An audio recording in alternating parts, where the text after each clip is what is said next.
Welcome to CU at USC. I am your Wednesday night host, Mackie Kravitz, and tonight we have the CEO of Play Productions in the studio. Jamie Moore is here, and he can't wait to talk to all of you and me, so be sure to stay tuned.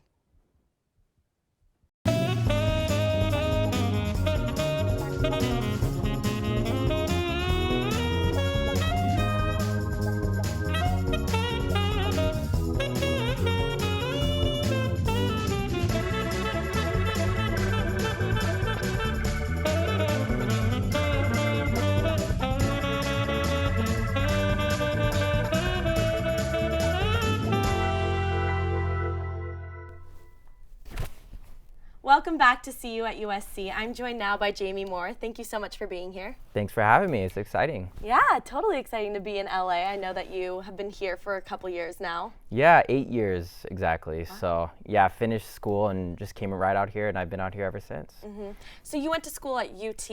Yeah, right? so I did the film school at University of Texas, which was geared a lot more towards like feature, narrative, and documentary filmmaking. And I came out here wanting to pursue feature films like so many other people, and got an internship at a company called Generate in Santa Monica.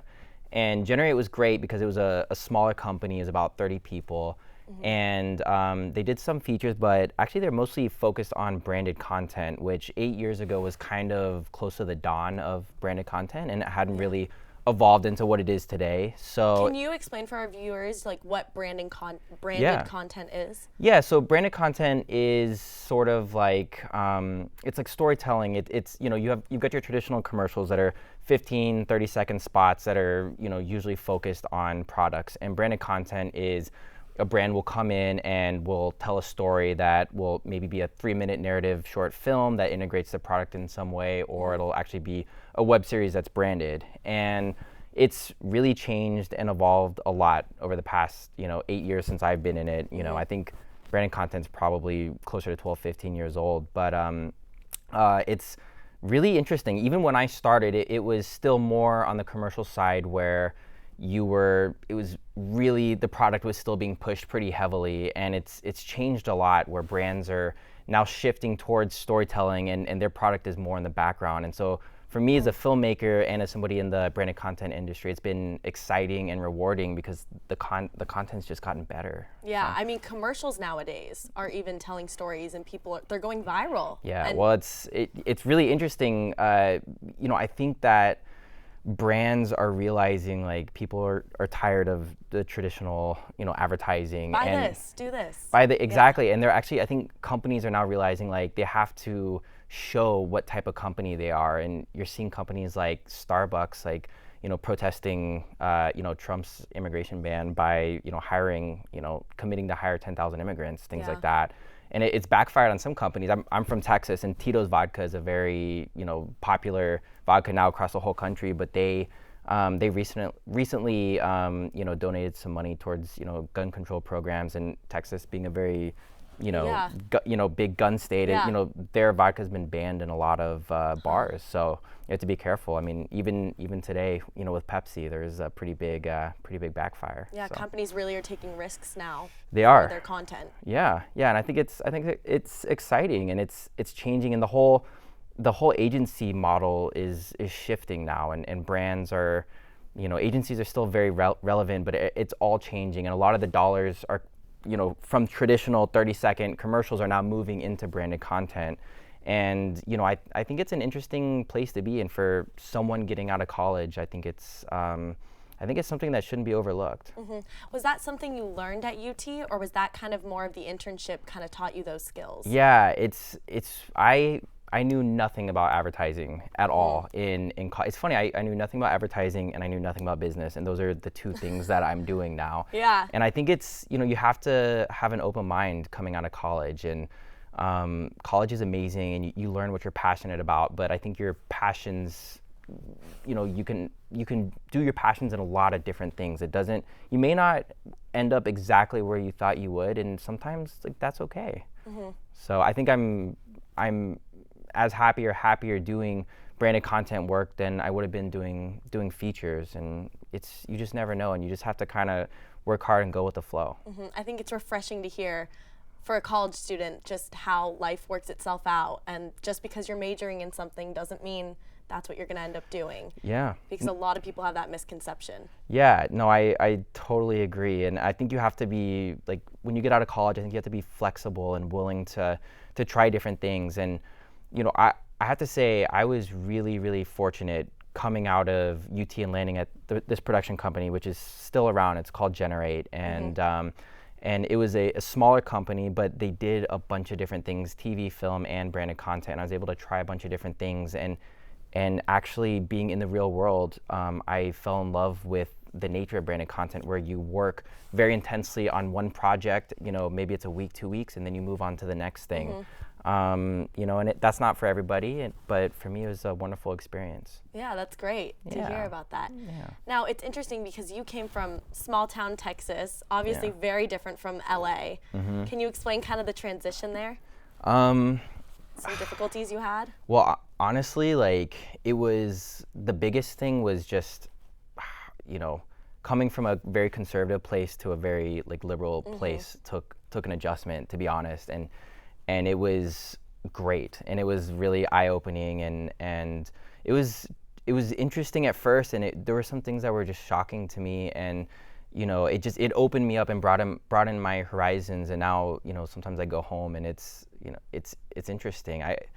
You know, different culture. No knock on Texas, but people are very proud that come from Texas, and a lot of people feel like that is the only place, and there's no other, you know, place that you should go and live. And I think LA's just been just a wonderful place for me, and it's really changed me as a person, and it's influenced the type of, you know, content that I make too. From an artist perspective, I mean, the differences between the two areas are so drastic.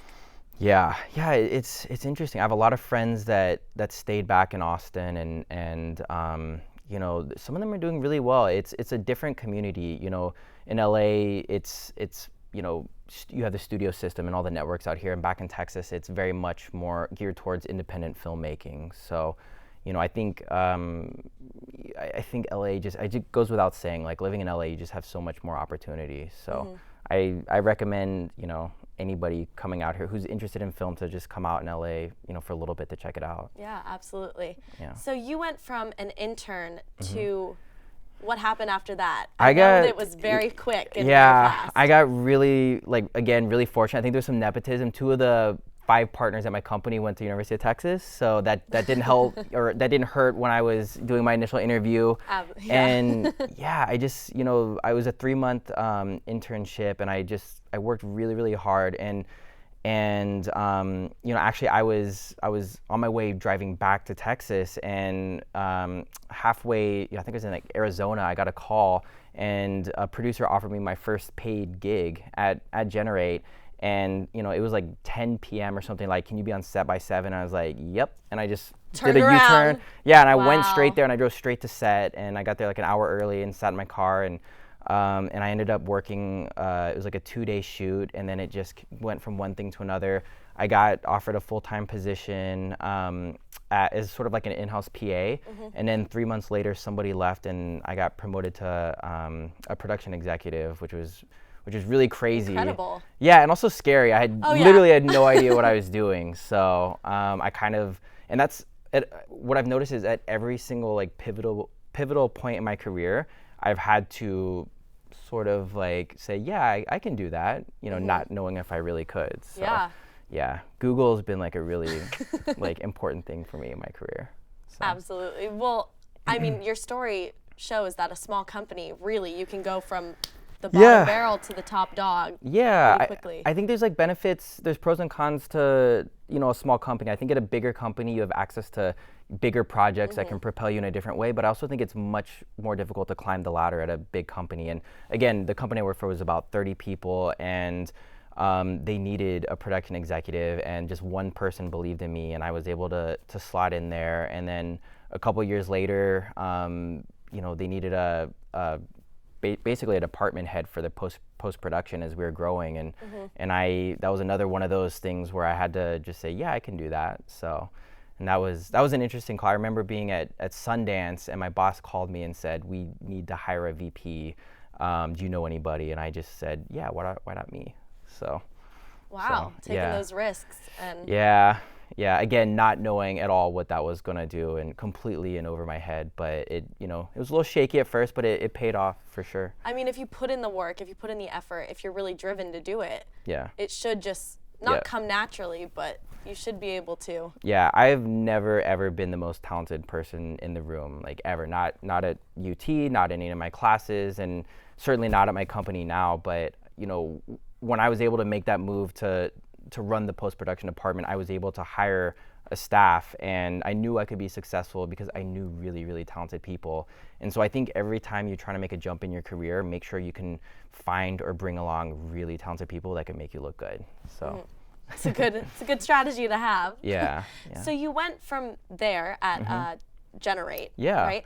yeah. And now you're CEO of Play Productions. Yeah, so at this company, you know, there were a lot of things happening. We got acquired by a much larger corporation in New York, and then we merged with another company and went from a 30-person company to like a 250 person plus company that was sort of fragmented across multiple buildings.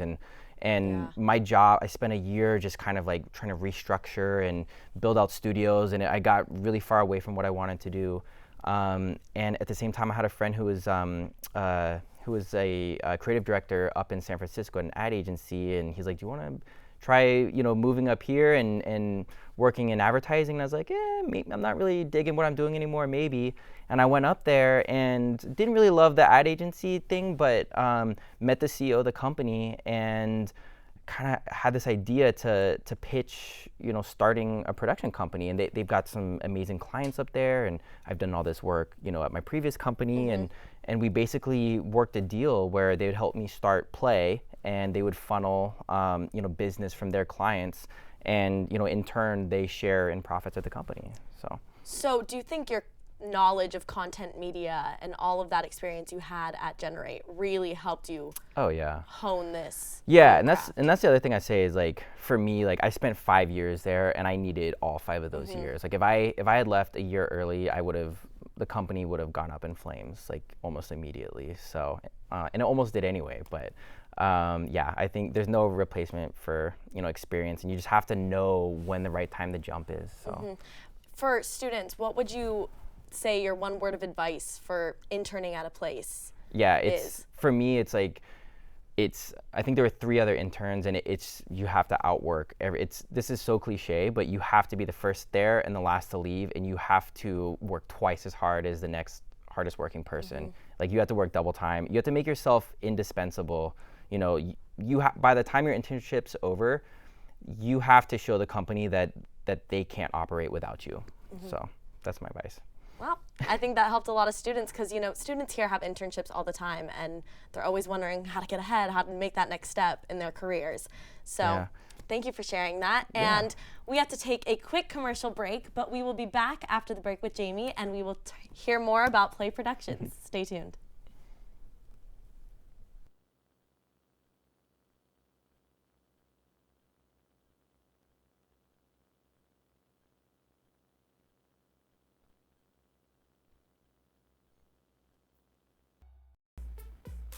I'm Prentice Penny, and this is where I grew up, Windsor Hills, California. Me, my dad, my stepmom, and my half-sister. I'm not touching you. That's why you don't know your dad. Like most of us, I thought the good things in life were out of my reach. You know what I found out? I could have always been living an upscale life. I just didn't know it. I'm a husband, father, and I work my ass off just like the next man. I haven't changed as a person, but I know Andy Samberg. Let's go on this journey together. Actually, the journey's, it's this way. So I can get a custom suit from you, less than what I would go and drop some name brand suit, and yours is gonna fit me 1,000,000 times better. Yikes, look at you. All right, man. Here we go, upscale. Nobody's behind me. Yeah, there you go. What's the difference between a clutch and a purse? You get a strap. Where should we go, man? Go to Venezuela, that'd be cool. I've learned a couple of things, but honestly, I'm just getting started. I'm Prentice Penny. And this is Upscale. Welcome back to CU at USC. We're joined now by Jamie Moore, who is the CEO of Play Productions, which is actually the production company that started this new series, Upscale. So, all right, so let me correct you. So the production company actually is my old production company, Generate. And so I have sort of split into two different jobs. So I've been executive producing on the show.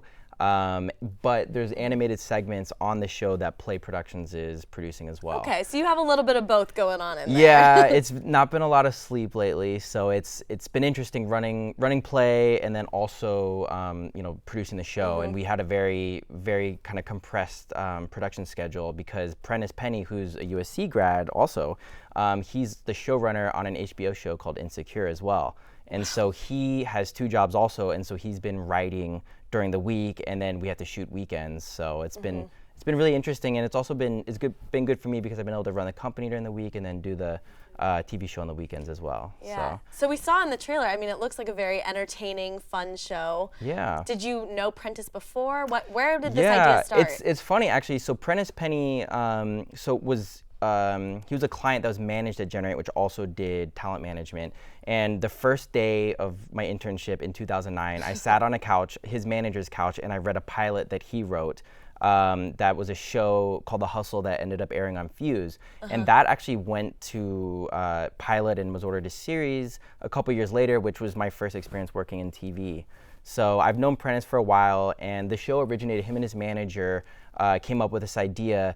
Prentice was out of USC, he was a struggling writer, and he didn't make a ton of money. Did he major in screenwriting or playwriting? He did, yeah. He came out here, and I'm not sure, I can't remember what year he graduated from USC, but yeah, he focused on writing, and like anybody else coming out, he struggled and worked really hard and broke into it, and ended up writing on Scrubs and Brooklyn Nine-Nine. Oh, wow. And I don't know if you're familiar with the show Insecure, but he actually wrote Issa, who's the star and the creator of the show, wrote her a letter saying why he should be the showrunner, and she said you should definitely be the showrunner. Yeah. Wow, really taken opportunity by. Yeah, and this show originated because, just because Prentice was a struggling writer, he always found a way to have, an upscaled lifestyle, and, he could pick out good wine and dress well without spending a ton of money. And so, him and his manager kind of put their heads together and said, this is a great idea for a show. And then we developed the show, and this never happens, but we basically went into the network, True TV, and we're pitching a different show, and they said, oh, okay, that's cool, do you have anything else? The presentation deck was just finished for the show, slid that over to them, they read it, and ordered us to series immediately. Oh, wow. Yeah, which is exciting, and I think we started shooting 3 weeks after that, and then I think we had turned in our second cut of the pilot, and they ordered us to 12 episodes. It was the quickest, turnaround I've ever heard. Dang. So were you pitching? You were pitching another show, but when they turned that around. So when they turned that around, I was pitching a completely separate show. I was not involved on the pitch on this. I was brought on as executive producer after the pilot was ordered. So. Wow, that's really unusual and amazing at the same time. Yeah, and it's fortunate. I think also for me, it's been important. Even though I left to start my own company, I maintained good relationships with my old company, and that's opened up a lot of business for Play. We've continued to do a lot of branded content through my old company, and then also it's opened up the door for me to get into television. I wouldn't have had that opportunity otherwise. So if you can leave somewhere and not burn bridges, that's kind of the best way to do it. So not always easy, but not always easy, but you got to take those opportunities and get yourself in there. Yeah, definitely. So you're producing or executive producing the show. Yeah. And then you're also creating media commercials. Is that what Play Productions is doing? Yeah. So Play Productions. So we focus on. So we actually got our start doing music videos, and I used to direct videos, and I did a Common video, which was a lot of fun. But it was the last video I did. But budgets have continued to shrink on music videos. So we moved into branded content, which I'd done a lot of, and I would say the first year we had a big contract with I won't say the name, but a big sort of makeup company, and we did something like 200 makeup tutorial videos. I learned way too much about smoky eyeshadows and things like that. And were these getting uploaded to YouTube? All YouTube, yeah. Okay. It was all YouTube. It was actually even before, now when we do a video, a piece of branded content, we do YouTube Twitter, Facebook, Instagram. We do all these different formats, and this was just kind of right towards near the beginning of like YouTube being monetized, and it was great, and we were really fortunate to have all of that business in our first year. But I was honestly like getting like bummed out, as I didn't start my own company to just do these makeup tutorials. Yeah. So I think in January of our second year, I took a little bit of money, like $3,000, and I went out and I shot a documentary about Porsche and about an owner whose father of a Porsche died, and he went and rebuilt the car.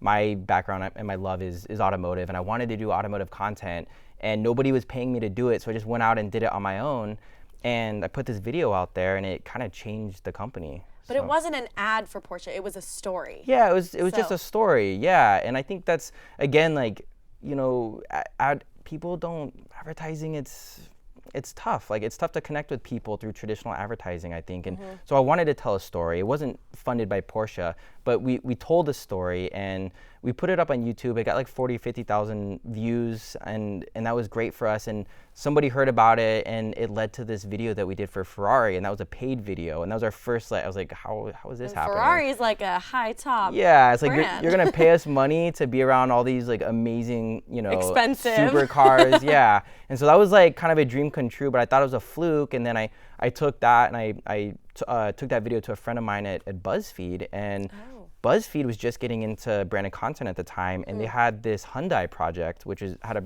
pretty nice budget, and we went over and they're like, do you want to do this Hyundai video for us? And we went out and did that, and then it led to another project with BuzzFeed for Honda, and that was a much bigger project, and then it just kind of like kept doing this, and last year we went out to England, and we bid for this project for Jaguar, and we somehow won it. And I still don't really know how we won it, but we did. We went up against a couple of the bigger, much more established production companies, and it was great. And we went to England and shot these documentaries, and it was amazing. It was a lot of fun. That sounds incredible. I mean, so are these companies reaching out to you to make these videos now, or are you still? There's a little bit of like incoming call. Like it's when your phone's ringing, it's amazing. And, It's a good feeling. It's great, but it doesn't always happen, and it's a hustle. Like I go out there and I knock on people's doors, and like I never thought I would be a salesman, but I am. That's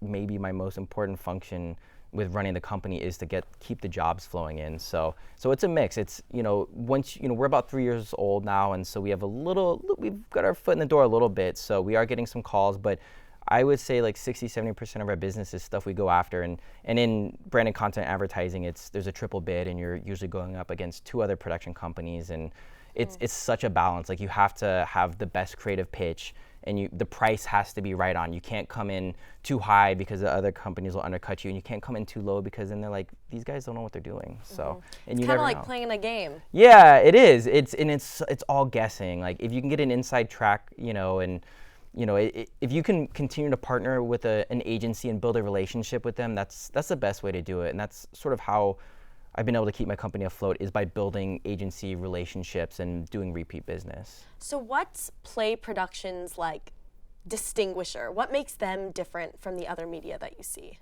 Honestly, it's there's a lot of great production companies out there, but for us, I think it's passion, and the best video work we've done have been revolved around projects we're passionate about. And I think I just can't say enough to that. If you do a project that you're passionate about and put everything into it, like, even if you're not making any money, if you're spending your own money, like, the money will come and the projects will come. And all of our best projects have come from doing work that we're passionate about. So, and it's again, like, not to be too cliche, but if you love the content you're making, it just doesn't feel like work. So, and so I think the passion shows on screen. Yeah, absolutely. Yeah. So let's just say someone on your team comes to you with an idea, and they give you a great pitch, and they're really feeling it, and you can tell. Will you tell them to go chase it? And absolutely, yeah. We that's also another great thing about starting your own company, is that you can work with, like, your friends. You get to choose the people you work with, and so I am so fortunate with the people that I do work with, and they have so many great ideas, and some of the ideas are crazy and out there, but I try to have some development funds, so when somebody does come up and pitch me a good idea, we can go after it and pursue it and shoot some tape on it. So, and that's the other thing when you're pitching. It's one thing to go into a room and just pitch an idea, but if you have some tape that you've shot, like if you have like a minute-long sizzle, we've had so much more success, like if we have some actual video proof of concept. So. Yeah, or even if you don't have the money to go and shoot something, just rip footage, online and build your own like Rip-O-Matic sizzle, and that'll really help sell a show. Yeah. So we're running out of time. So my last question: other than automotives, what else are you passionate about? What makes you do what you do? Honestly, it's travel, and that's the most exciting thing about my job. And last year, I think we shot in 5 different countries, and like. I think starting your own company, you can really tailor what you want to do, and my job has allowed me to go and travel and see places I wouldn't have been able to see otherwise. So, again, like incorporating that into the types of projects and like bidding on projects where you're going to be traveling. So that's what I would say is just if you have some things that you genuinely love, like just go for it, and I think it'll follow. Follow your dreams. Well, you've been extremely lucky, and I know that there's more to come out of you. Thank you so much for taking your time and coming out and speaking with me. It was awesome. Awesome. And be sure to tune into Trojan Vision every weeknight at 6:30 here. See you at USC here on Trojan Vision. Good night.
Go get your own thoughts.